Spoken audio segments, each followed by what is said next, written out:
Hi everyone, this is Killshot from 999 Gaming. I want to do a video for Fallout Shelter, and this video is called Shelter Design Tips.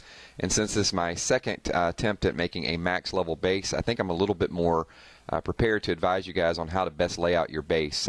So we're going to start out. You can see I've got 59 dwellers. I'm staying below the Deathclaw trap of 61, so I don't get raided. But I'm going to go through, and the first thing I am going to talk about is how to set up your base to path the Deathclaw to make sure that you don't get wiped out. So you can see we start out the vault entrance, and then we've got a completely empty room. I'm going to keep it that way unless we are making more dwellers. And then I got my radio room over here. I'm going to put two strong defensive players over there because the Deathclaw is going to run straight through. They'll go through an empty room, and then they'll go to the radio area. Then they're going to drop down to the power station. My power station typically has strong players in there. I am lower level at this point, so I don't have the buffed up weapons that I am going to have, but as I raid a little bit more, these will be max level weapons. So the Deathclaw are going to drop down here, and they're going to get hit by 6 strong players that are in the producing some energy for me, but also they're going to be very well equipped. And then they'll run over to the restaurant here at the end. It'll be upgraded at that point to a diner or something along those lines, but these characters will all have strong weapons as well, and this is where the Deathclaw will path and will ultimately die. So scroll down a little bit more and show you that's more for the pathing. But the next thing I want to talk about is how to lay out your levels so you don't have a whole level full of empty rooms. I've seen a lot of bases, and what they'll do is they'll take storage and go storage all the way across. Your storage rooms are typically not going to have people in there unless it's just a little bit of overflow.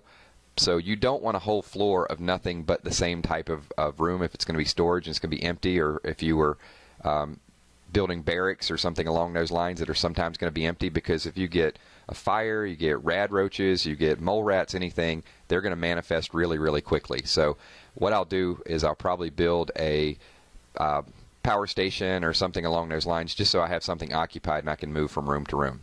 The next thing we're going to talk about as far as the layout is keeping all of your training rooms fairly close. You can see I've got right up here I got the arcade, and then down here I've got the weapon station, and I got the gym. So everything is in this small little area to begin with.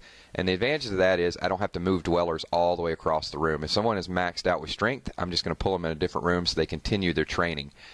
So I think this is pretty important, one, that you stay on top of the training, you know when people max out and when they're leveled up, but also you don't have to drag them all the way across or assign them into a different room.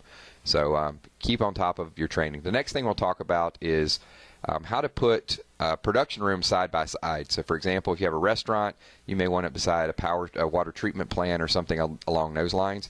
And the advantage of that is going to be, one, it's easy to collect your resources, so you don't have to just scroll all over the map. When your shelter gets bigger, you will be scrolling all over the map anyway.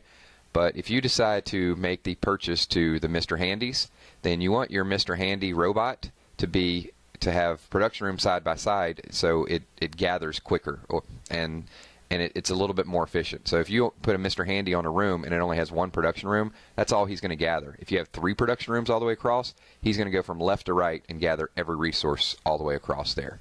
So hopefully this helps you guys out with your shelter base design.